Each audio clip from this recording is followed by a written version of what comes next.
Jai Hind, dear students. I'm your science teacher, Dr. Preeti Mittal, and today we are going to study the first chapter of chemistry portion of class 10 science, that is chemical reactions and equations.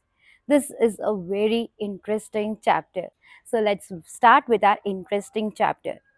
Chemical reactions and equations. तो chemical reactions क्या होते हैं ये आपने 9th class में भी पढ़ा है in the topic of chemical changes. जब भी कोई केमिकल चेंज होता है तो नया प्रोडक्ट फॉर्म होता है and any such reactions, any such changes where a new product is form, that is called a chemical change. Chemical reactions को लिखने के लिए हम एक केमिकल इक्वेशन लिखते हैं. For example this: magnesium when reacts with oxygen forms magnesium oxide. This is the reaction that happens when we burn magnesium ribbon. Magnesium ribbon को अगर आप बर्न करोगे तो वो एटमॉस्फेयर में प्रेजेंट ऑक्सीजन के साथ रिएक्ट करता है and that forms magnesium oxide. Magnesium ribbon को जब हम बर्न करेंगे तो that Burns with a dazzling white flame like this. So the color of the flame is dazzling white. And that's asked in your exams also कि जब आप magnesium ribbon को burn करोगे तो फ्लेम का कलर क्या होगा, that is dazzling white. One more question that comes from this very starting topic only, that is magnesium ribbon को जब आप बर्न करने का ट्राई करते हो तो उसे बर्न करने से पहले आपको उसे सैंड पेपर से रब करना पड़ता है. Why is that so? This is because magnesium is very reactive. Magnesium ribbon जब रखा है तो वो एटमॉस्फेयर में प्रेजेंट ऑक्सीजन से रिएक्ट कर जाता है और मैग्नीशियम ऑक्साइड की एक पतली सी लेयर हमारी मैग्नीशियम रिबन के ऊपर फॉर्म हो जाती है. ये लेयर अब हमारे मैग्नीशियम रिबन को बर्न नहीं होने देगी. हमें तो ये dazzling वाइट फ्लेम देखनी है बट हमारा मैग्नीशियम रिबन बर्न होने के लिए तैयार नहीं है क्योंकि ऑलरेडी उस पर एक लेयर मैग्नीशियम ऑक्साइड की फॉर्म हो चुकी है. So now what we can do is rub this magnesium ribbon with sand paper. Sand paper को हिंदी में रेजमाल कहते हैं. आप पेरेंट्स से पूछना, may be it is there at your home also. तो बस एक रफ पेपर होता है that is known as sand paper. उससे जब हम इस अपने मैग्नीशियम रिबन को रब करेंगे तो मैग्नीशियम ऑक्साइड की ये पतली सी लेयर उस पे से हट जाएगी and then we can burn our magnesium ribbon to see the dazzling white flame. And जब मैग्नीशियम रिबन बर्न होगा तो एटमॉस्फेयर में से प्रेजेंट ऑक्सीजन से रिएक्ट होके मैग्नीशियम ऑक्साइड बनेगा and that ashes colour is white. ठीक है, मेटल के ऑक्साइड्स बेसिक होते हैं. सो अगर इस राख को, इस एशेस को अगर आप पानी में डिजोल्व करोगे देन यू विल फाइंड एक बेसिक हाइड्रोक्साइड बन जाएगा, मैग्नीशियम हाइड्रोक्साइड बनेगा. That is basic in nature. आपको पता कैसे चलेगा कि ये बेसिक है? आप लिटमस पेपर टेस्ट कर सकते हो. लिटमस पेपर टेस्ट याद रखने के लिए याद रखना B for base, B for blue.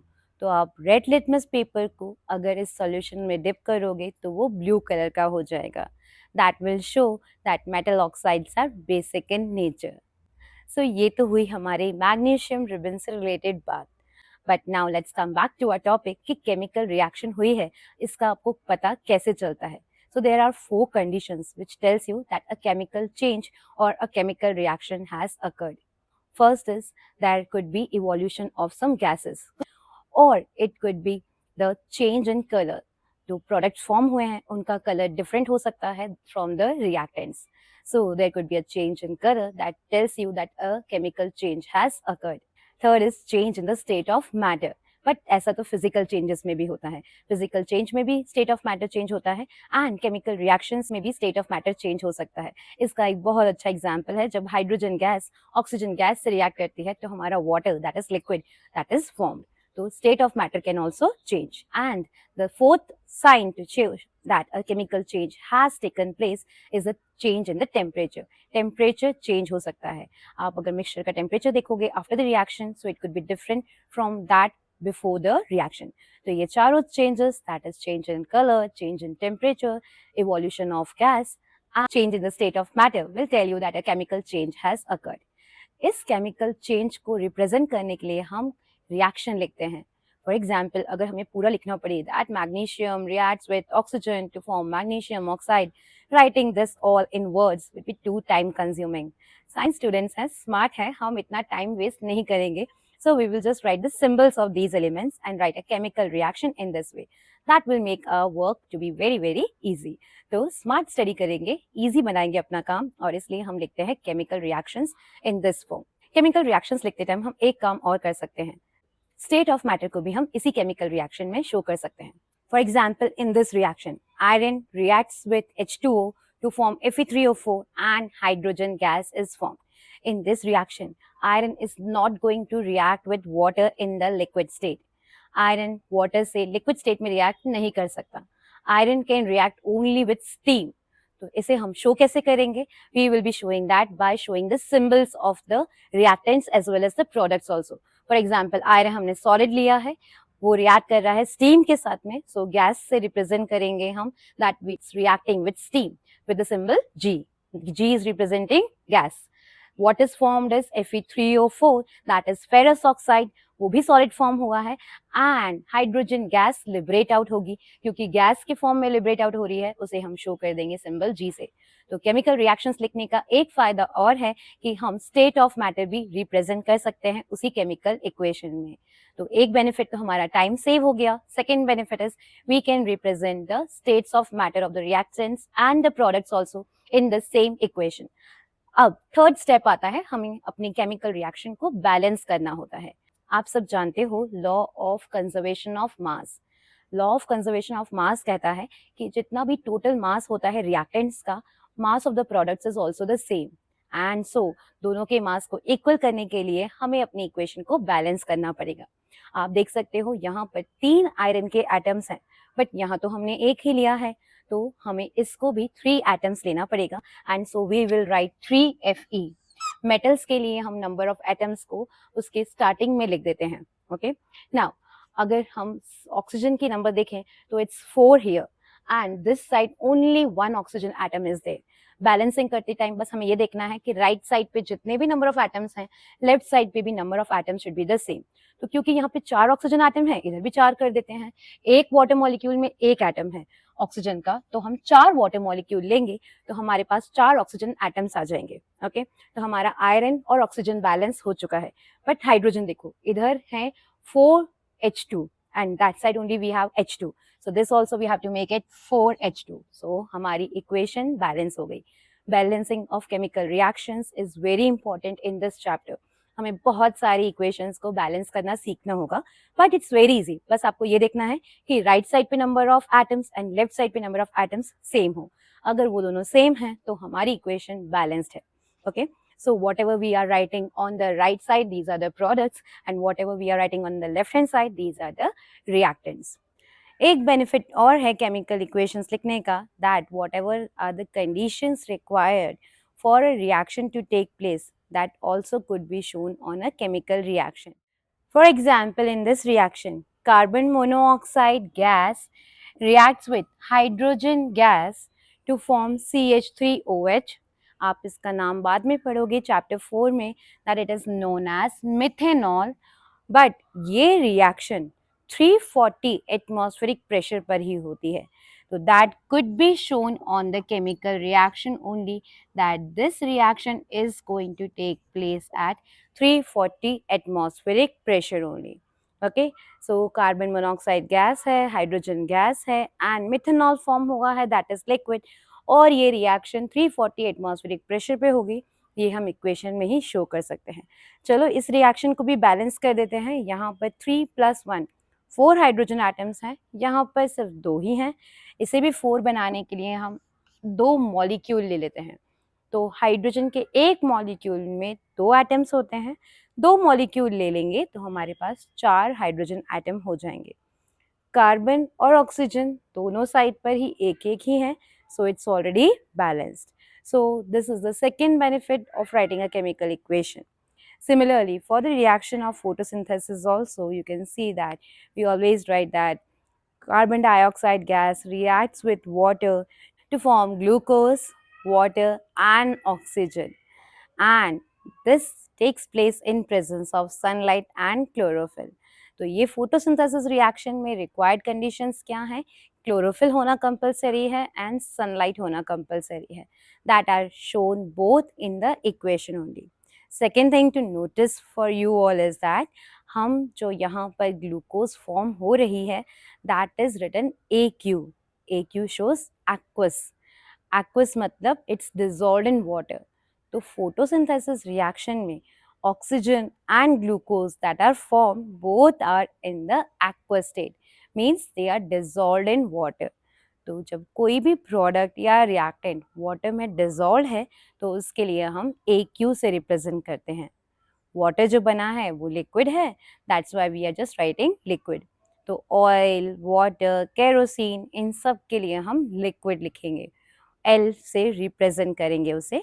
But अगर कोई फॉर्म हुआ है प्रोडक्ट या कोई रिएक्टेंट यूज़ कर रहे हैं हम that is dissolve in water, for example NaCl है, हमने उसको यूज़ किया और उसको पानी में डिजोल्व करके फिर रिएक्शन कैरी आउट करवाने के लिए यूज़ किया, तो उसके लिए हम लिखेंगे that it's dissolve in water and so NaCl के ब्रैकेट में हम शो कर देंगे AQ. दैट विल शो कि हमारा रिएक्टेंट किस फॉर्म में यूज़ किया है हमने, वाटर में डिसॉल्व करके. Okay, so these are the benefits of writing chemical equations. Now let's balance some of the chemical reactions that are given at the starting of your NCERT book only.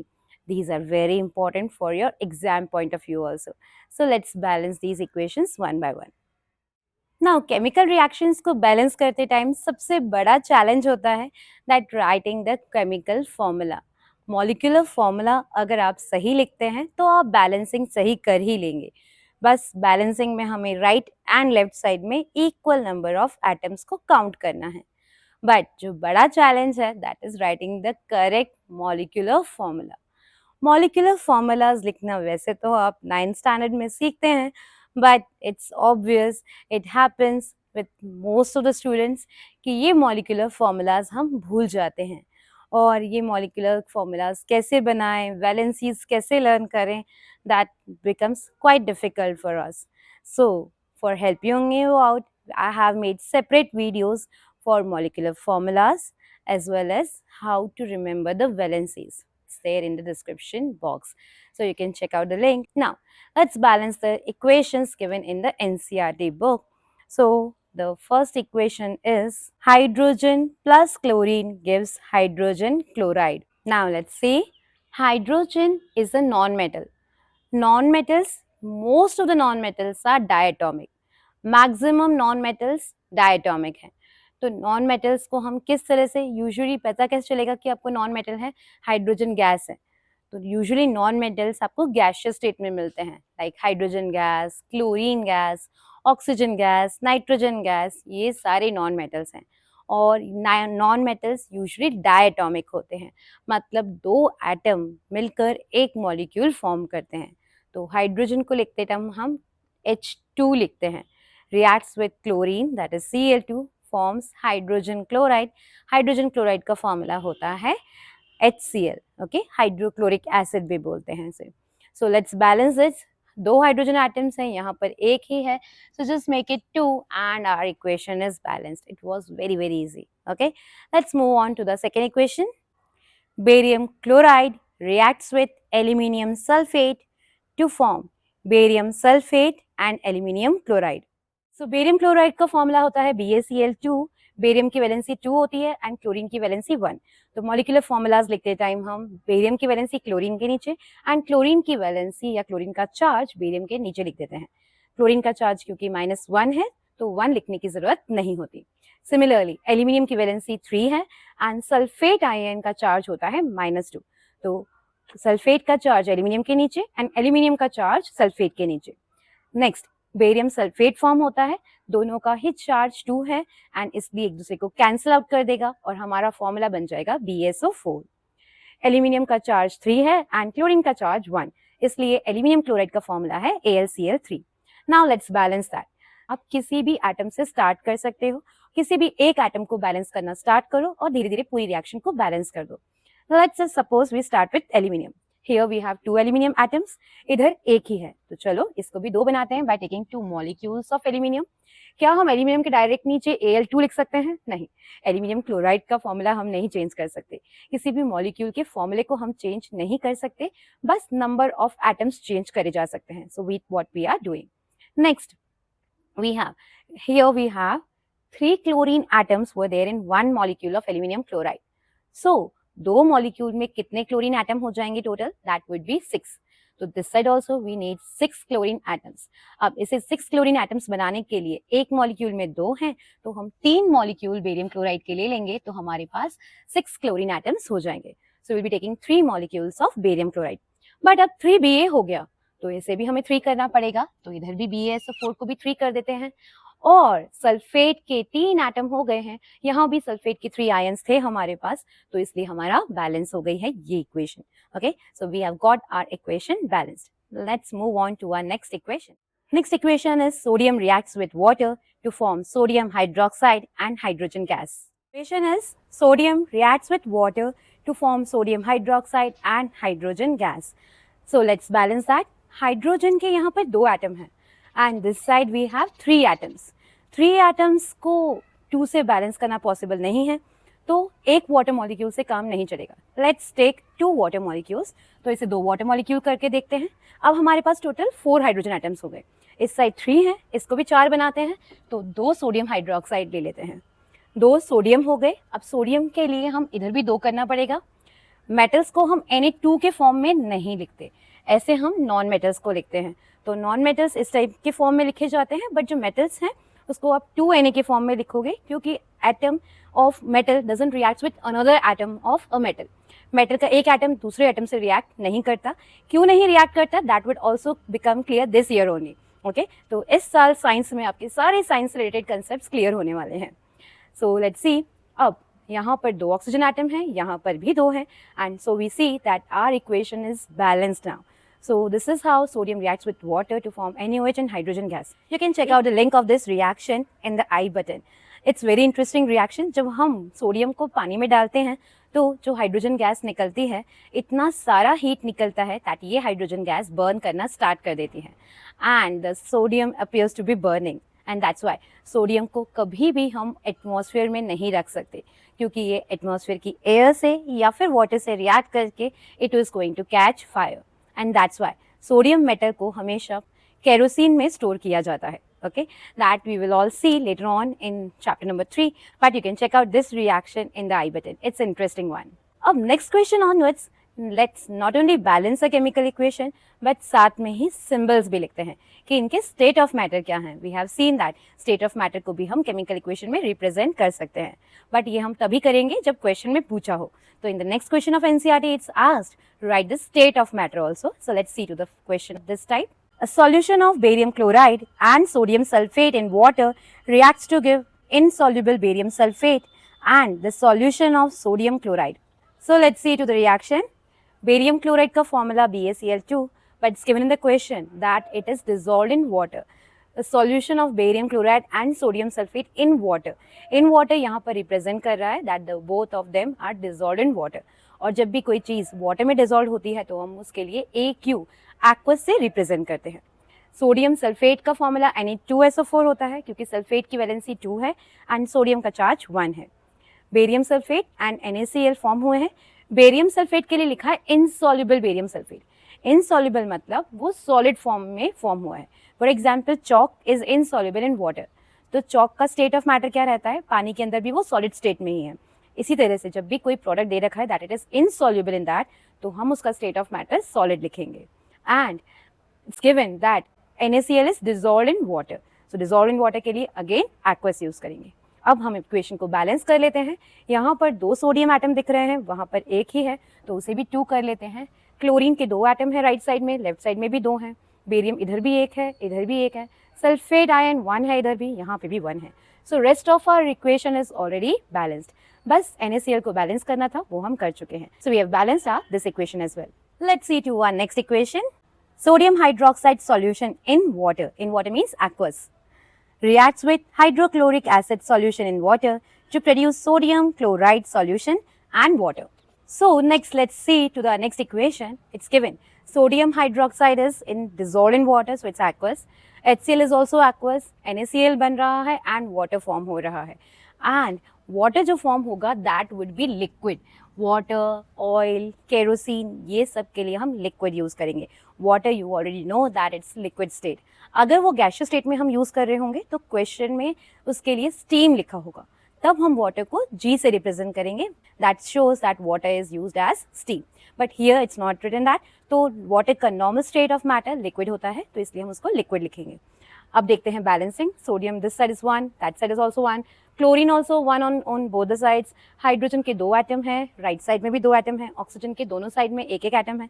So this reaction of hours is already a balanced equation. Okay, तो यहाँ पर एक acid एक base से react करके salt and water बना रहा है, and this is known as a neutralisation reaction. जब भी एक एसिड एक बेस से रिएक्ट करके सॉल्ट एंड वाटर बनाता है तो that reaction is called a neutralisation reaction. And our next topic is also the types of chemical reaction. Types of chemical reactions में हम सबसे पहले कॉम्बिनेशन रिएक्शन के बारे में पढ़ेंगे.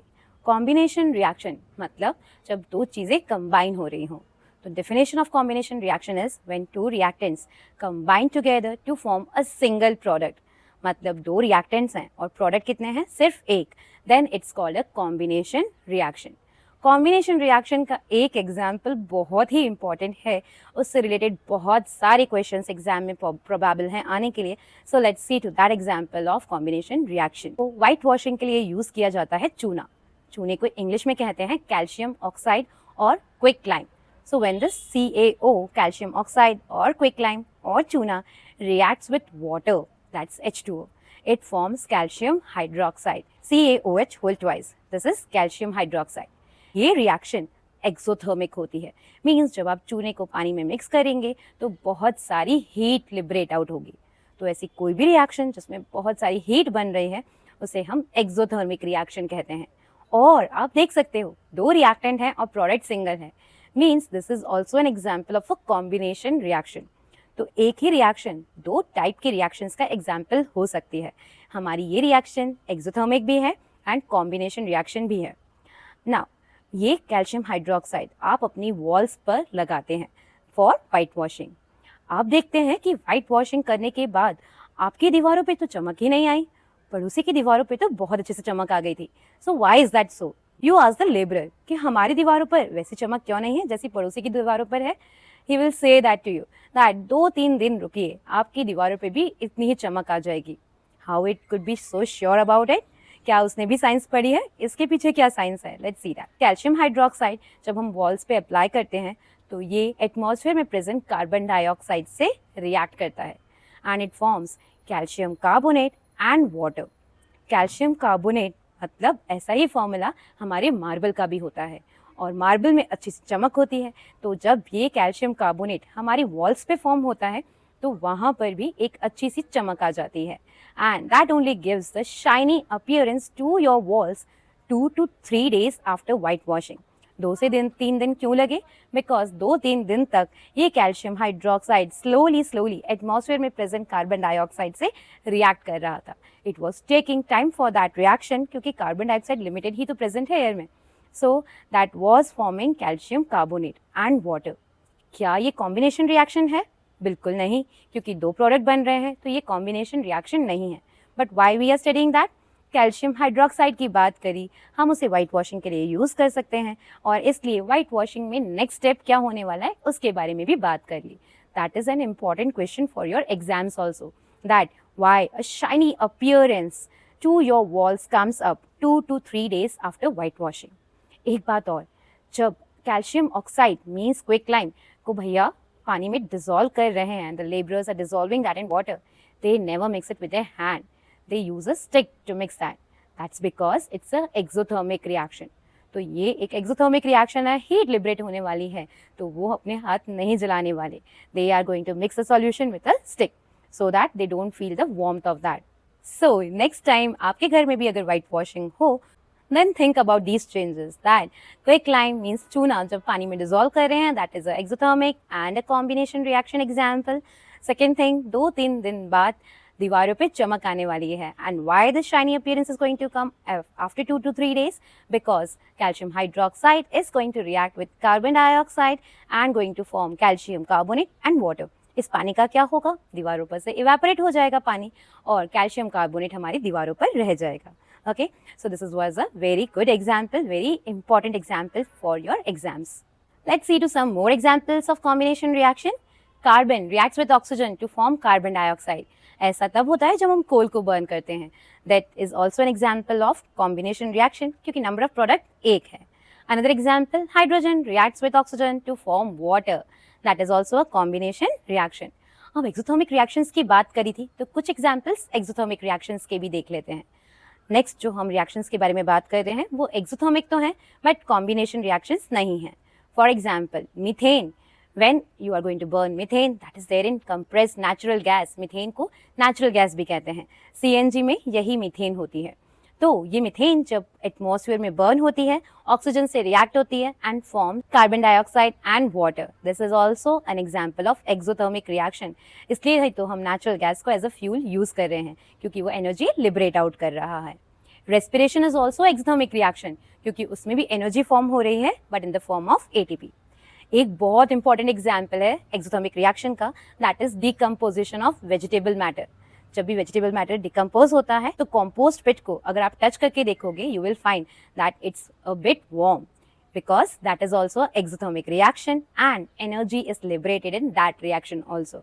Okay, so remember it's very important that decomposition of vegetable matter is also a exothermic reaction. Next we are going to talk about decomposition reactions. Decomposition reactions are those in which one reactant breaks down to form two or more than two products. तो number of products कितने भी हो सकते हैं but reactant कितना होना चाहिए, एक. तो that would be known as a decomposition reaction. तो जब भी एक रिएक्टेंट है और दो या बहुत सारे प्रोडक्ट्स बन रहे हैं then that reaction will be known as a decomposition reaction. Decomposition reaction तीन टाइप की हो सकती हैं. Let's see to the types of decomposition reactions. Thermal decomposition, electric decomposition and photo decomposition. Let's study about them in detail. Thermal decomposition पढ़ने से पहले let's see to an experiment showing thermal decomposition of lead nitrate. We are going to perform the thermal decomposition reaction of lead nitrate. So I have taken lead nitrate and now we are going to heat it. When we heat lead nitrate, it undergoes thermal decomposition and gets converted into lead oxide. Along with that lead oxide, oxygen and nitrogen dioxide are formed. You can see the changes occurring.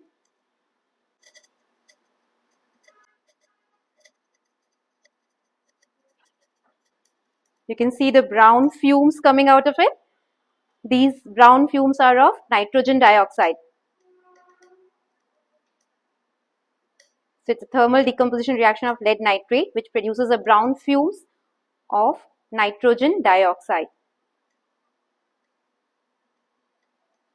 along with the formation of lead oxide. So in this experiment we have seen that when lead nitrate is heated, it decomposes to form lead oxide, nitrogen dioxide that escapes out in the form of brown fumes and oxygen is formed. The questions that are asked on the basis of this topic is, what is the color of fumes that comes out during this reaction? तो brown color के fumes आते हैं and the reason for that brown fumes is nitrogen dioxide. Nitrogen dioxide की वजह से brown colour के fumes आते हैं. लेड ऑक्साइड का कलर क्या है? That is having a yellow colour. Lead oxide का येलो कलर होता है. यूजुअली लेड के कंपाउंड्स का कलर भी येलो होता है. The next probable question could be, you can see in this diagram, so why keep the mouth of the test tube away from her? The reason for the same is that lead nitrate का जब breakdown होता है तो nitrogen dioxide gas form होती है. Nitrogen dioxide is not a gas to be inhaled. वो हमें inhale नहीं करना चाहिए. It's a harmful gas. So to avoid its inhalation, mouth of the test tube away from herself. Automobiles exhaust में भी nitrogen के oxides and sulfur के oxides होते हैं. Okay, let's see to the next example of thermal decomposition. Decomposition of ferrous sulfate. Ferrous sulfate का crystals का color होता है green and it's known as green withdrawal. Ferrous sulfate crystals has 7 water molecules as water of crystallization. ये water of crystallization क्या है? Water of crystallization ऐसे water molecules हैं जो इस compound के crystals में present हैं. बट ये वाटर इस सब्सटेंस को गीला नहीं करता. Ferrous sulfate is having 7H2O. 7 water molecules are attached to every molecule of ferrous sulfate. But still, हमारा ferrous sulfate wet नहीं है. It's completely dry crystals. So, such water molecules that are absorbed by any compound during the formation of its crystals are known as water of crystallization. Now, when you heat these ferrous sulfate crystals, इसकी हरी भरी जिंदगी में से सारे रंग उड़ जाएंगे and it will turn colorless. So, we'll get ferrous sulfate without any water molecules in it and it's now colorless. अब जब हम इस ferrous sulfate को और heat करेंगे तो इसका thermal decomposition होगा and it will break down to form ferric oxide and sulfur dioxide and sulfur trioxides. This ferric oxide form is having reddish brown color.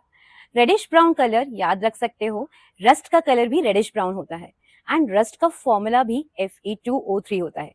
तो हमारा जो ये ferric oxide बना है Fe2O3 that is having the same color and formula like that of rust. And sulfur dioxide and sulfur trioxide gases are both suffocating gases. अगर आप इन्हें inhale करोगे तो आपको suffocation होगा. So in your exams, a question could be asked that why you need to keep the mouth of the test tube away from yourself, like in this diagram, when you are performing the thermal decomposition of ferrous sulfate. तो sulfur dioxide and sulfur trioxide ये दोनों ही gases suffocating हैं. मैंने आपको पहले भी बताया automobile exhaust में भी ये gases होती हैं and so we cannot inhale these gases and to avoid its inhalation we are keeping the mouth of the test tube away from us. ठीक है, दोनों ही क्वेश्चंस में रीजन सेम है, माउथ से दूर रखने का, क्योंकि हम इन गैसेस को इनहेल नहीं करना चाहते. ये गैसेस हार्मफुल हैं हमारे रेस्पिरेटरी सिस्टम के लिए. Okay, one more example of thermal decomposition that's very easy one is thermal decomposition of calcium carbonate.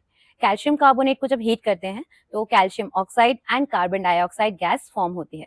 It's very easy example and आपके एग्जाम्स में क्वेश्चन ये भी आ सकता है that write differences between combination and decomposition reaction. So इस type के differences में आप लिख सकते हो the definition of both the type of reactions and one example of that.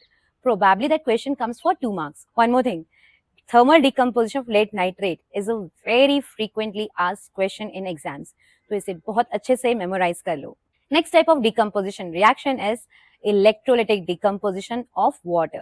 Water में से जब आप electricity pass करते हैं तो hydrogen and oxygen separate out हो जाएंगे and you will get these gases separately. अगर हम experimentally इस तरह का setup create करें and we see we have taken a container in which we have taken some water and that is connected to a source of current through a battery. जब आप battery switch on करोगे तो current इसके through pass होगा and जो gases form होंगी उसे collect करने के लिए हमने दोनों ही के ऊपर इन्वर्टेड टेस्ट ट्यूब रख दी है. सो जब हम इलेक्ट्रिसिटी पास करेंगे वाटर के थ्रू तो वाटर का इलेक्ट्रोलिटिक डिकम्पोजिशन होगा. Electrolytic decomposition means decomposition due to passage of electric current. जब इलेक्ट्रिक करंट के थ्रू डिकम्पोजिशन होगा हाइड्रोजन एंड ऑक्सीजन फॉर्म होंगे. Oxygen is negatively charge so it will be attracted towards the positive terminal of the battery that is anode की तरफ and hydrogen is positively charged so that will be attracted towards the negative terminal of the battery that is cathode. तो ये दोनों gases anode और cathode वाली test tubes में collect हो जाएंगी. Okay? अगर आपको याद करने में दिक्कत होती है कि anode positive है या negative तो remember A से anode and A से addition. तो anode होता है positive terminal of the battery. अब बात करते हैं क्वेश्चन क्या आ सकता है इससे रिलेटेड एग्जाम्स में. एग्जाम्स में पूछते हैं कि ये दोनों टेस्ट ट्यूब्स में जो गैसेस फॉर्म हो रही हैं उसमें से किस गैस का वॉल्यूम ज़्यादा होगा एंड क्यों.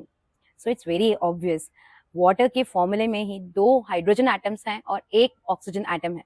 तो जब हम इलेक्ट्रिसिटी पास करेंगे तो हर 2 एटम ऑफ हाइड्रोजन के साथ में 1 ऑक्सीजन का एटम फॉर्म होगा एंड इसलिए हाइड्रोजन का वॉल्यूम ज़्यादा होगा as compared to that of oxygen and they will be in the ratio of 2:1 means 2 parts of hydrogen के साथ में 1 part of oxygen collect होगा. It's very easy, समझ में ही आ रहा है क्योंकि water के molecule में ही 2 hydrogen atoms हैं with every atom of oxygen. Okay, so that was about electrolytic decomposition of water.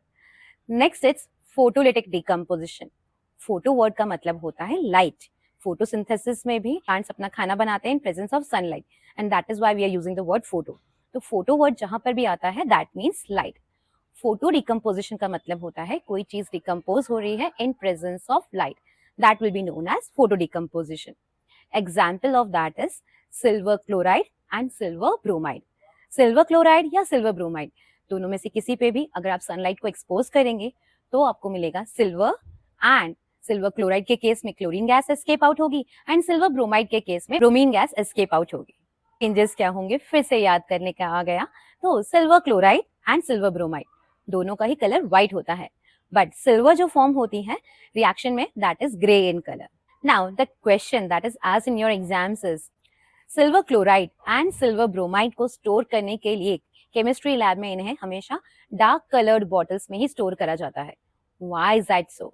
So they need to be stored in dark colored bottles only because they can undergo photo decomposition. तो अगर हमने इन्हें transparent bottles में store कर दिया तो इनका sunlight की वजह से डिकम्पोजिशन हो जाएगा और हमारा सिल्वर क्लोराइड डिकम्पोज होकर सिल्वर और क्लोरीन गैस में कन्वर्ट हो जाएगा. And we don't want that. So for storing these chemicals, we always store them in dark colored bottles so as to protect them from exposure to sunlight. One more thing is there. If silver chloride and silver bromide are used for development of black and white photographs. So black and white photographic films को develop करने के लिए भी यही chemicals use होते थे. And now you can understand कि हमारे photograph को photo कहते क्यों हैं. उसके नाम में भी फोटो इसलिए ही है because these chemicals undergo photo decomposition. है ना ये interesting. Science is so amazingly interesting. It's there around us, it's there in our daily life. So that's all about the 3 types of decomposition reactions. Combination reactions के साथ हमने एक topic और पढ़ा था, that was exothermic reactions. And all these decomposition reactions are consuming energy. Since all these reactions are taking place in presence of energy, मतलब heat को energy को यूज कर रहे हैं, इसलिए ये सारी decomposition reactions हैं endothermic reactions. So you need to remember that all these decomposition reactions are also an example of endothermic reaction. और इसलिए मैंने आपको बोला था याद रखने के लिए that decomposition of vegetable matter is exothermic. तो वो एक डिकम्पोजिशन रिएक्शन होते हुए भी वो एक एक्सोथर्मिक रिएक्शन है. बैक्टीरियाज हीट प्रोड्यूस कर रहे हैं उसमें.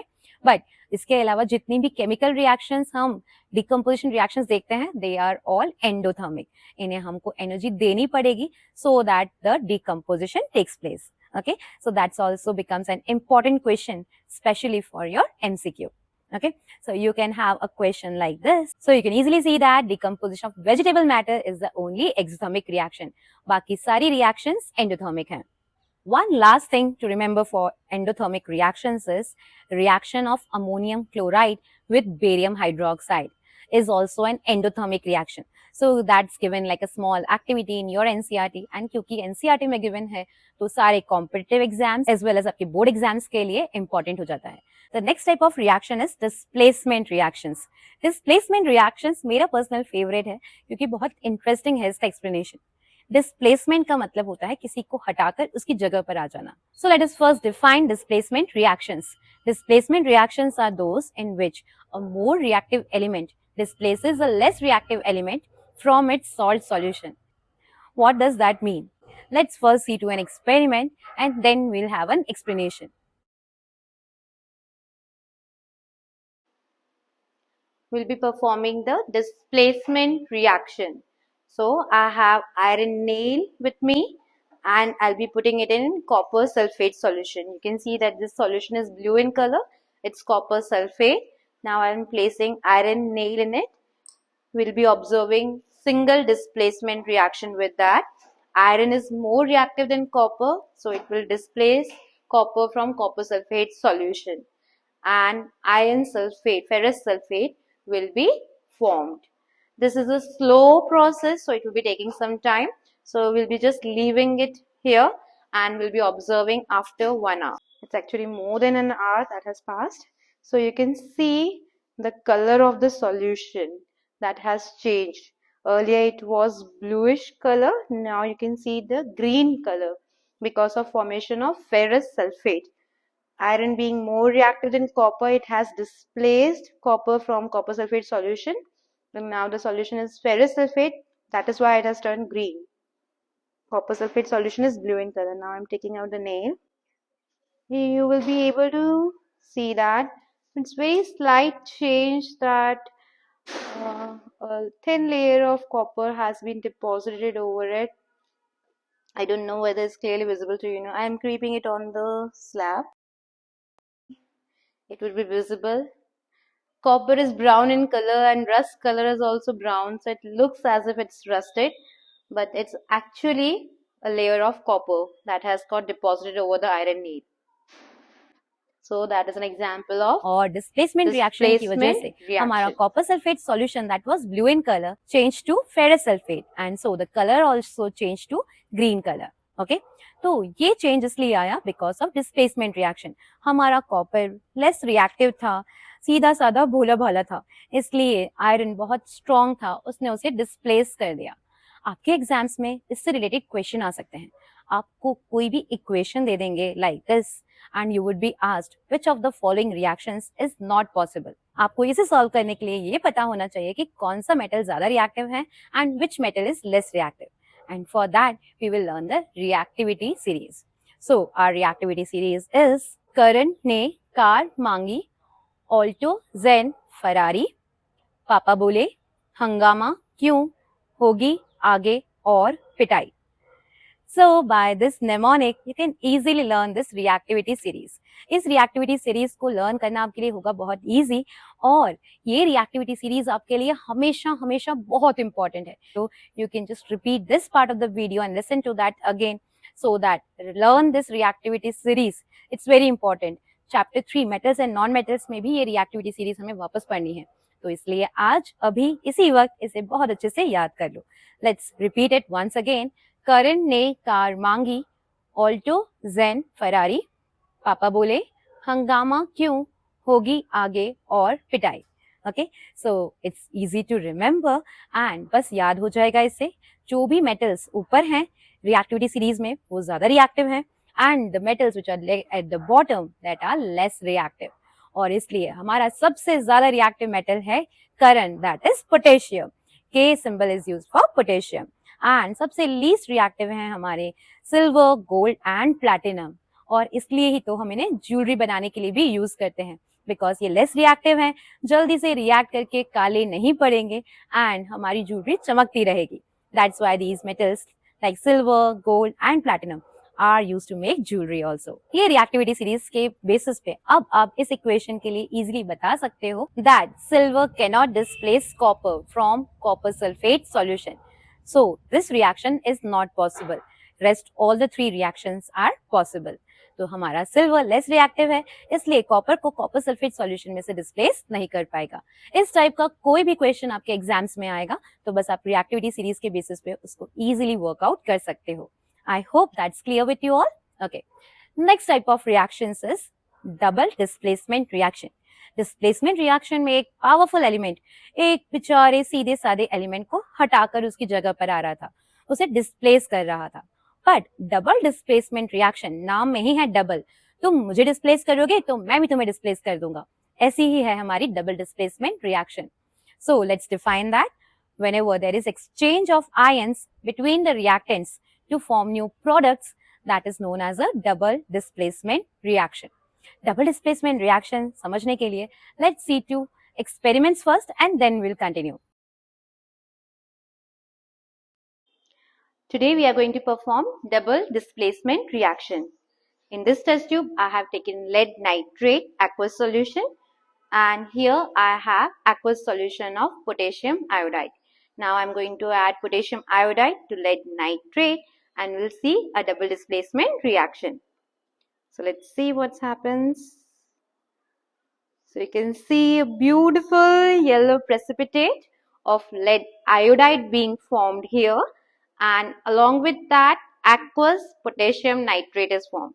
So this yellow precipitate is of lead iodide. This is an example of a double displacement reaction. In this reaction you have seen that the beautiful yellow colored precipitate of lead iodide was formed. मैंने आपको पहले भी बताया था lead के compounds usually yellow colour के होते हैं और हमारे लेड आयोडाइड का कलर भी येलो कलर का प्रेसिपिटेट बना. प्रेसिपिटेट होता क्या है? What's the meaning of a precipitate? Precipitate वो सब्सटेंस है that is not soluble in the solution. For example अगर आप चॉक को पानी में डालोगे तो it's not soluble in water. Similarly, यहाँ पर हमारा lead iodide जो form हुआ, that is also not soluble in this solution, and so वो solid particles इस solution में रहेंगे. And if you let it stand for some time, after some time you will see that lead iodide के सारे particles नीचे settle down हो जाएंगे. Let's see to one more experiment showing a double displacement reaction using aqueous solution of sodium sulfate, and here I have taken barium chloride, aqueous solution again. So now I am going to add this barium chloride to sodium sulfate and will observe a double displacement reaction with precipitation formation. There will be formation of aqueous NaCl. Along with that, there will be white precipitate of barium sulfate that will be formed. So you can see the white precipitate of barium sulfate. So in this reaction, you see that white color precipitate of barium sulfate was formed. So barium sulfate के white color का precipitate बन गया है. Okay, so these reactions are also known as precipitation reactions because इसमें precipitate का formation हो रहा है. But every double displacement reaction is not a precipitation reaction. कुछ double displacement reactions में precipitate ना बने, that is also possible. Now let me tell you something extra, कुछ extra हो जाए. So remember, for competitive exams it's important that every double displacement reaction is either a precipitation reaction or a neutralization reaction. तो जब भी double displacement होगा या तो precipitate बनेगा या फिर न्यूट्रलाइजेशन होगा. मींस एक एसिड एक बेस से रिएक्ट करता है, सॉल्ट एंड वाटर फॉर्म होता है. तो that is also an example of double displacement reaction and that is also known as a neutralization reaction, like this example. Okay, so every double displacement reaction is either a precipitation reaction जिसमें precipitate बने or it could be a neutralization reaction. कुछ extra for displacement reactions also. Displace कोई करेगा, आपकी जगह पे बैठ जाएगा, आपको हटा के धक्का देके, तो गुस्सा तो आएगा. And so every displacement reaction is also an example of exothermic reaction. गुस्से से गर्म हो रहे हैं हमारे elements. So all displacement reactions are exothermic reactions also. Exams में आपसे displacement and double displacement reactions के बीच में डिफरेंसेस भी पूछ सकते हैं. So first point of differences could be the definitions of both the reactions, and second point of differences could be one example of both the reactions. You can also write two examples of each. So that's about the differences between the displacement and double displacement reactions. Our next topic is oxidation and reduction, which is a very interesting and a very important topic. आपके exams में इस part से एक नए question आने की probability बहुत high रहती है. So let's discuss that with an example. Suppose you have copper with you, आप कॉपर को हीट कर रहे हो तो एटमॉस्फेयर की ऑक्सीजन से वो रिएक्ट करता है and it forms copper oxide. Let's balance that. So it should be 2. Oxygen balance करने के लिए हमें कॉपर के 2 एटम्स लेने पड़ेंगे. सो कॉपर ऑक्साइड फॉर्म होता है. कॉपर का कलर होता है shiny brown and copper oxide जो फॉर्म हुआ है that is black in colour. आपको लगेगा इसमें क्या बड़ी बात है, कोई भी चीज हीट कर रहे हो, जला रहे हो तो जल जाएगी, जल के काली हो जाती है कोई भी चीज. It's that easy to remember that copper oxide is black in colour. And copper का कलर तो हम सब जानते हैं, कॉपर के यूटेंसिल्स हम घर में यूज भी करते हैं. So it's having a shiny brown colour. So it's sometimes asked in your exam that a substance X reacts with the oxygen present in the atmosphere and forms a black colored substance. Identify that X. So that X is copper and the black colored substance formed is copper oxide, and you are asked to write the reaction that is here. Copper is reacting with oxygen. जब भी कोई substance oxygen से react करता है, oxygen उससे combine होती है, तो उसमें ऑक्सीजन का एडिशन हो रहा है, तो such a reaction is known as oxidation reaction. So whenever there is addition of oxygen, that reaction is known as oxidation reaction. अब हमको मिल गया है copper oxide. So copper oxide we have, and now if we pass hydrogen gas through it, what would be formed is copper and water. Copper and water form हो जाएगा, मतलब copper में से oxygen remove हो जाएगा. Whenever there is removal of oxygen, such a reaction is known as reduction. तो इस hydrogen ने क्या किया, कॉपर से उसका ऑक्सीजन ले लिया. And can you tell me the reason why hydrogen was able to take the oxygen? Remember, displacement reaction happened here. आपको याद है reactivity series में hydrogen is more reactive than copper. तो hydrogen being more reactive than copper, it displaced copper from its salt solution and took the oxygen. वो उसको remove करके और खुद ने oxygen ले लिया क्योंकि hydrogen was more reactive than copper. So here we have seen that ये displacement reaction का भी example है, but right now what we are studying is जब oxygen का removal होता है तो that is known as reduction. Oxygen जब किसी भी चीज में से रिमूव हो जाती है तो that is known as reduction.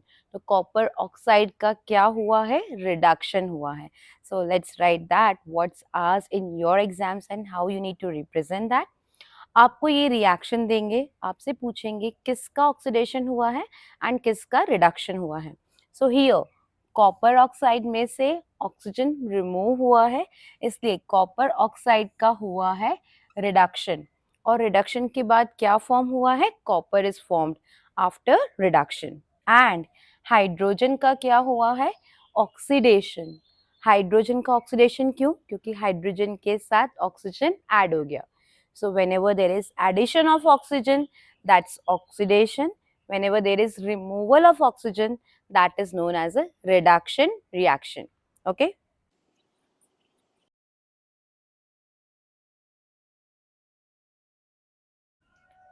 So here you can see that copper oxide का reduction हुआ है because removal of oxygen is taking place, and hydrogen का oxidation हुआ है because it's getting the oxygen. जब भी कोई चीज ऑक्सीजन लेता है उसका ऑक्सीडेशन होता है, जब भी किसी में से ऑक्सीजन रिमूव होता है उसका रिडक्शन होता है. According to NCERT only that's much is given. आप देख सकते हो कि इस रिएक्शन में ऑक्सीडेशन एंड रिडक्शन साइमल्टेनियसली हो रहा है. मतलब एक रिएक्टेंट का रिडक्शन हो रहा है तो दूसरे रिएक्टेंट का ऑक्सीडेशन हो रहा है. सच रिएक्शंस जहां पर ऑक्सीडेशन एंड रिडक्शन साइमल्टेनियसली हो उन रिएक्शंस को कहते हैं redox reactions. So this is an example of redox reaction. Redox word comes from two words. RED in redox stands for reduction and OX stands for oxidation. So here you can see oxidation and reduction simultaneously हो रहा है, इसलिए इसके नाम में REDOX है, that is standing for redox. Okay, so I hope this equation is clear. Now what you need to remember, very important thing for your exams.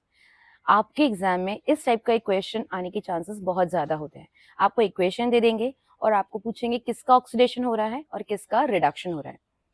बस आपको एक चीज आइडेंटिफाई करनी है, बस या तो ये पहचान लो कि किसका ऑक्सीडेशन हो रहा है या ये पहचान लो किसका रिडक्शन हो रहा है. आंसर में नाम कभी भी किसी प्रोडक्ट का नहीं आएगा. आंसर में नाम किसका आएगा, सिर्फ और सिर्फ रिएक्टेंट का ही. तो रिडक्शन किसका हुआ है, कॉपर ऑक्साइड का, ये एक रिएक्टेंट है. ऑक्सीडेशन किसका हुआ है, हाइड्रोजन का, ये भी एक रिएक्टेंट है. तो हमेशा याद रखना कि रिडॉक्स रिएक्शन के आंसर में नाम सिर्फ और सिर्फ रिएक्टेंट का ही आता है. It's a very important question and बच्चे बहुत ज्यादा गलती करते हैं इसमें, इसलिए मैं आपको ये बता रही हूँ. Just remember that very well. Okay, तो ऑक्सीडेशन किसका हुआ है, किसी ना किसी रिएक्टेंट का, हियर हाइड्रोजन का.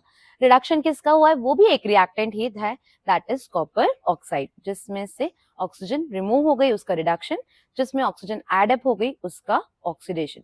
It's very simple. अब एनसीईआरटी के अकॉर्डिंग तो बस इतना ही दे रखा है.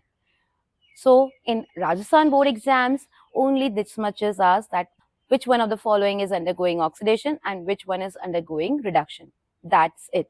But if you're appearing for CBSE board exams or if you're preparing for any competitive exam, इससे और भी ज़्यादा आपसे पूछते हैं. Just one simple thing, आपसे पूछेंगे reducing agent कौन है. तो इसका रिडक्शन हुआ है. इसका रिडक्शन करवाया किसने, हाइड्रोजन ने, बिकॉज हाइड्रोजन ने इससे ऑक्सीजन ले लिया. इसका रिडक्शन हुआ, करवाया किसने, ऑपोजिट वाले ने. तो रिड्यूसिंग एजेंट कौन हुआ, हाइड्रोजन. ओके, नाउ हाइड्रोजन का ऑक्सीडेशन हुआ है. हाइड्रोजन का ऑक्सीडेशन किसने करवाया, जिसने उसको ऑक्सीजन दिया. किसने उसको ऑक्सीजन दिया, कॉपर ऑक्साइड ने। तो copper oxide is oxidising agent. Okay, so आपको रिडॉक्स रिएक्शंस में ये चारों चीजें पूछते हैं, किसका ऑक्सीडेशन हुआ है, किसका रिडक्शन हुआ है, ऑक्सीडाइजिंग एजेंट कौन है और रिड्यूसिंग एजेंट कौन है। एक बहुत सिंपल तरीका है इसको याद रखने का, बस याद रखना, आपको चीज बस एक पहचाननी है। अगर आपने पहचान लिया इसमें से ऑक्सीजन रिमूव हुआ है, इसका रिडक्शन हुआ है, फाइन। अगर इसका रिडक्शन हुआ है तो दूसरे रिएक्टेंट का ऑक्सीडेशन ही हुआ है। दूसरे रिएक्टेंट का ऑक्सीडेशन हुआ है, जिसका ऑक्सीडेशन होता है वो खुद रिड्यूसिंग एजेंट होता है और जिसका रिडक्शन होता है वो खुद ऑक्सीडाइजिंग एजेंट होता है। That's it. आपके एग्जाम्स में जितने भी क्वेश्चंस आएंगे उनमें सिर्फ दो ही रिएक्टेंट्स होंगे। Number of products could be more, but number of reactant would be only 2 only. So remember, आपको बस एक चीज आइडेंटिफाई करनी है और बस समझ लो एक लॉ ऑफ ऑपोजिट्स है, ऑपोजिट ट्राई करते जाओ। एक पहचान लिया, उसके आगे का सारा काम ऑपोजिट्स करेंगे। फॉर एग्जाम्पल यहाँ हमने बस इतना पहचाना था कि कॉपर ऑक्साइड का रिडक्शन हुआ है, कॉपर ऑक्साइड के अपोजिट दूसरा रिएक्टेंट कौन है, हाइड्रोजन, तो उसका ऑक्सीडेशन हुआ है। हाइड्रोजन का ऑक्सीडेशन हुआ है, अब उसका अपोजिट कर दो, जिसका ऑक्सीडेशन होता है वो खुद रिड्यूसिंग एजेंट होता है, जिसका रिडक्शन होता है वो खुद ऑक्सीडाइजिंग एजेंट होता है। So that's very simple way, and आप 5-6 क्वेश्चंस ट्राई करोगे तो फाइनल एग्जाम्स तक आपको रिपीट करने की भी रिक्वायरमेंट नहीं होगी। So just practice some questions like this. We'll be practicing right now, and this type of questions आप देखकर खुश हो जाओगे कि अरे वाह बहुत अच्छा क्वेश्चन आया है।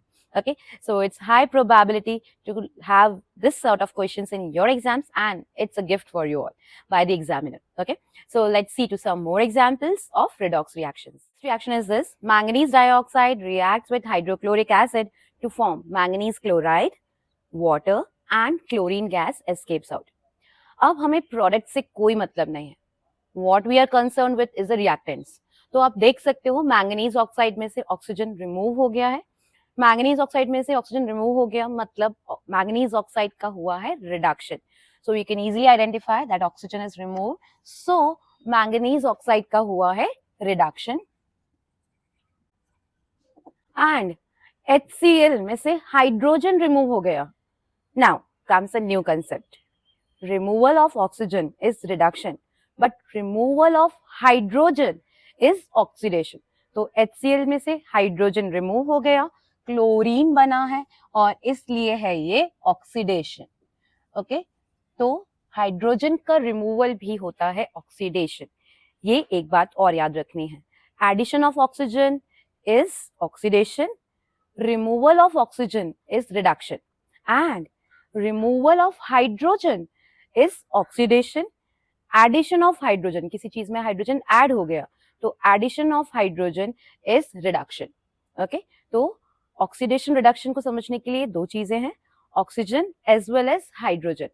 एडिशन ऑफ ऑक्सीजन और removal of hydrogen, that both means oxidation, addition of oxygen और removal of hydrogen. Okay, and reduction means removal of oxygen और एडिशन ऑफ हाइड्रोजन, इन दोनों का ही मतलब होता है रिडक्शन हो। ऑक्सीजन का आपको इजीली याद रह जाता है, ऑक्सीजन के ऑपोजिट है हाइड्रोजन, बस इतना याद रख लें। ओके, तो इस रिएक्शन में अब आपको जब एग्जाम में पूछेंगे, आपसे पूछेंगे किसका ऑक्सीडेशन हो रहा है और किसका रिडक्शन हो रहा है। आंसर्स में नाम हमेशा रिएक्टेंट्स के ही आते हैं, हमें दिख रहा है इसमें से ऑक्सीजन रिमूव हो गया इसलिए इसका रिडक्शन है, तो ऑपोजिट वाले का ऑक्सीडेशन हुआ होगा।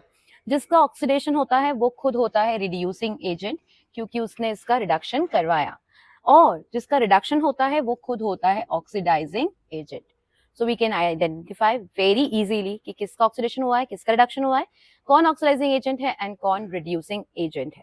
Okay, I have prepared a detailed video of approx 20 to 25 minutes for redox reactions. Redox reactions एक बहुत इंपॉर्टेंट टॉपिक है, for your board exams this much is sufficient. But if you are planning to opt for PCB or PCM in 11th and 12th and you are going to continue with chemistry, 11th 12th में फिर से ये topic आएगा, and that would be really beneficial for you all if you learn something extra right now. If right now your summer break is going on, then you can go through that video. It's really interesting one, and you will come to know about one more thing, that इसमें oxygen का removal हुआ है, इसलिए ही सिर्फ reduction नहीं है, actually there is a change in valency of manganese, जिसकी वजह से हम कह रहे हैं दैट मैंगनीज डाइऑक्साइड का रिडक्शन हुआ है। तो 10th लेवल पर आप बस इतना याद रख सकते हो कि रिमूवल ऑफ ऑक्सीजन है इसलिए रिडक्शन है, but actual reason you will come to know after watching that video. So if you are interested, if you are having time also, then just go through that video. It's an interesting one. Let's practice one more equation for redox reaction. Sodium reacts with oxygen to form sodium oxide and you have to identify कि इस reaction में किसका oxidation हो रहा है और किसका reduction. But you would be confused that ma'am product तो एक ही है, only sodium oxide is formed. So we need not bother about it. हमें तो सिर्फ reactant से मतलब है. So you can see that sodium oxygen से combine हो रहा है, इसलिए sodium का हुआ है oxidation. जब भी एक रिएक्टेंट का ऑक्सीडेशन होता है तो दूसरे रिएक्टेंट का होता है रिडक्शन. सो यहाँ पर ऑक्सीजन का हुआ है रिडक्शन. हाँ बच्चों, ऑक्सीजन का भी रिडक्शन हो सकता है, तो ऑक्सीजन का हुआ है रिडक्शन. एंड प्रोडक्ट क्या बना है? दोनों ही केस में sodium oxide. So in this reaction also we have to follow the same thing, that एक का आइडेंटिफाई करना है किसका ऑक्सीडेशन है किसका reduction, and by opposites will figure out everything else. So sodium oxygen से कंबाइन हुआ इसलिए सोडियम का ऑक्सीडेशन हुआ है, उसका ऑपोजिट ऑक्सीजन है उसका रिडक्शन हुआ है, जिसका रिडक्शन होता है वो खुद है ऑक्सीडाइजिंग एजेंट. तो हमारा ऑक्सीजन है ऑक्सीडाइजिंग एजेंट एंड सोडियम का ऑक्सीडेशन हुआ है तो वो खुद है reducing agent. So sodium is reducing agent. Okay. So I hope that was easy. Let's work out one more equation. So here lead oxide reacts with carbon to form lead and carbon monoxide. So here also lead oxide was there. Oxide था, oxygen इसका चला गया, मतलब जिसमें से removal of oxygen हुआ है उसका हुआ है रिडक्शन.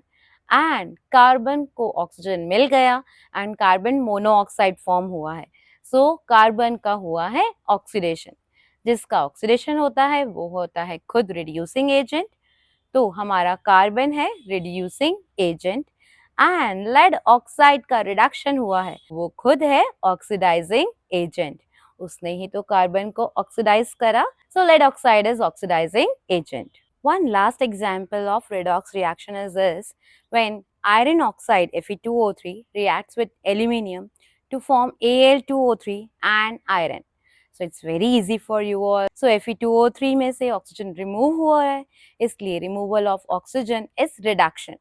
एंड एल्यूमिनियम को ऑक्सीजन मिल गया है इसलिए एल्यूमिनियम का हुआ है ऑक्सीडेशन. तो Fe2O3 में से ऑक्सीजन रिमूव हुआ है इसलिए Fe2O3 का हुआ है रिडक्शन एंड एल्यूमिनियम को ऑक्सीजन मिल गया है इसलिए एल्यूमिनियम का हुआ है ऑक्सीडेशन.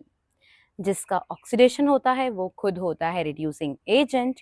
तो aluminium was the reducing agent and Fe2O3 का रिडक्शन हुआ है इसलिए वो खुद है ऑक्सीडाइजिंग एजेंट. हाँ, एजेंट है तभी तो उसने ऑक्सीजन एल्यूमिनियम को दे दिया. So this is another example of redox reactions.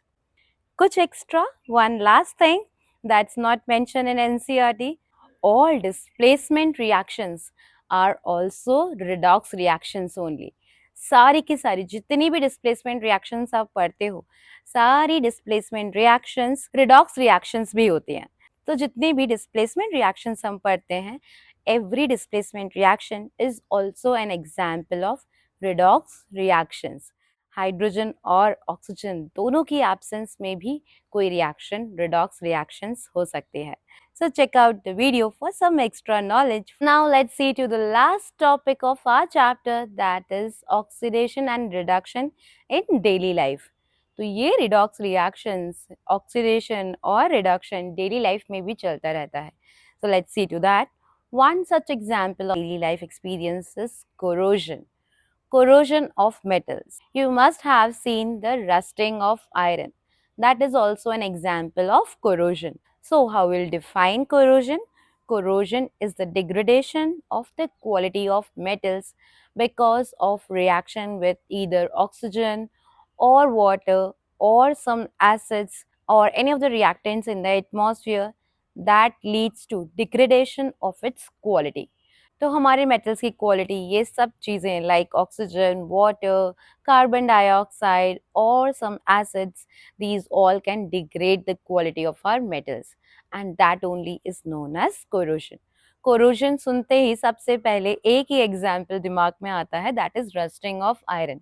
So that is not only corrosion. Corrosion में इंक्लूड होगा हमारा सिल्वर की ज्वेलरी काली पड़ जाती है. When we are using silver for a long time then वो ब्लैक हो जाती है. That is also corrosion of silver. And कुछ एक्स्ट्रा इज दैट ये सिल्वर की ज्वेलरी काली क्यों पड़ी.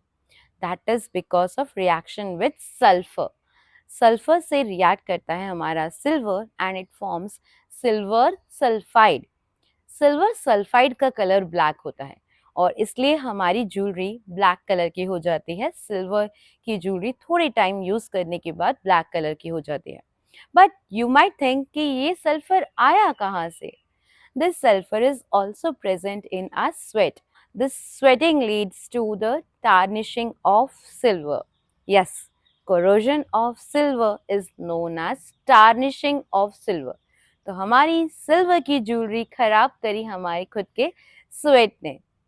So that is one of the examples of corrosion. Another common example of corrosion is the corrosion of copper vessels. आपने घर में copper के जग वगैरह में इस तरह की कोटिंग देखी होगी. That is because of formation of copper carbonate. Copper, water and carbon dioxide present in the atmosphere से react कर जाता है and it forms copper carbonate और इसके साथ कुछ water molecules भी attach हो जाते हैं and that only is known as corrosion of copper. तो हमारे कॉपर को ऑक्सीजन ने नहीं खराब किया, हमारे कॉपर को खराब किया कार्बन डाइऑक्साइड ने. एंड रस्टिंग क्यों होती है. Rusting occurs when iron reacts with oxygen as well as water. दोनों जरूरी हैं. अगर आयरन को ऑक्सीजन या वाटर दोनों में से एक चीज भी ना मिले तो फिर आयरन की रस्टिंग नहीं होगी. So for rusting, two things are compulsory to be there. That is presence of oxygen as well as presence of water. And that leads to the formation of rust. Okay, so rusting का reason है oxygen as well as water. क्योंकि rust के formula में भी oxygen and water दोनों हैं. So कुछ extra I am telling that's not there in NCERT. Rust का फॉर्मूला होता है Fe2O3.XH2O. तो आयरन के साथ में ऑक्सीजन भी आ गया है एंड वाटर मॉलिक्यूल्स भी हैं. ये XH2O क्या है. That is number of water molecules is not fixed. It could be 2, it could be 8, it could be many.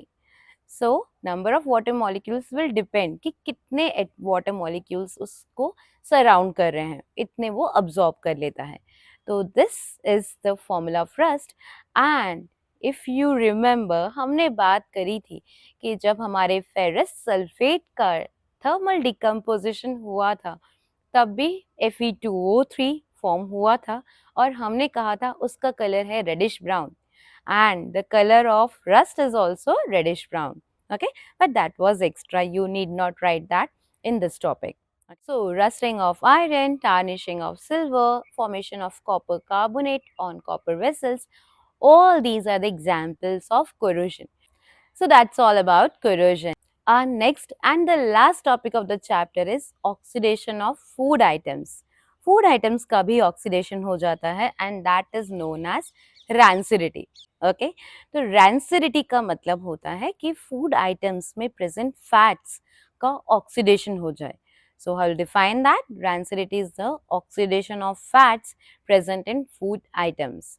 तो जो फूड आइटम्स में जो फैट्स कंटेंट है वो एटमॉस्फेरिक ऑक्सीजन से रिएक्ट करके एंड ऑक्सीडाइज हो जाता है और फैट्स के ऑक्सीडेशन से उस फूड आइटम का टेस्ट और स्मेल दोनों ही चेंज हो जाते हैं. So you can just try with that. आपके घर पे नमकीन या चिप्स आपने फ्राई किए और उसे बहुत दिन तक रख कर आप भूल गए.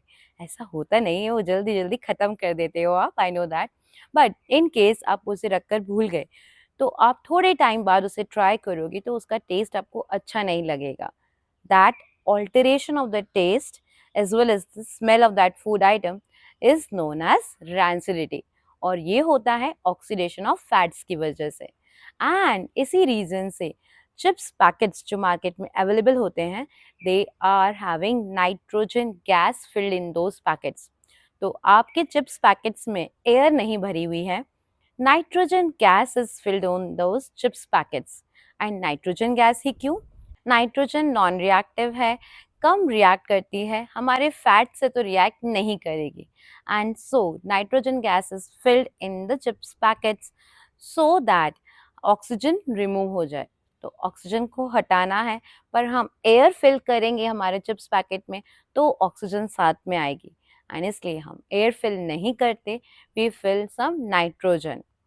एक बात आपके माइंड में और आ सकती है कि क्यों ना वैक्यूम कर दिया जाए। अगर वैक्यूम कर दिया जाएगा तो आपके पैकेट्स का साइज बहुत छोटा हो जाएगा। And second thing is that vacuum होने की वजह से सारे चिप्स के पैकेट्स जब आप एक साथ रखोगे, सो दे कुड बी क्रश्ड। सो आपके सारे चिप्स टूटे टूटे निकलेंगे, that will be in small small pieces. So what's the best option that's easily available, that's not very expensive also, that is filling the chips packets with nitrogen gas.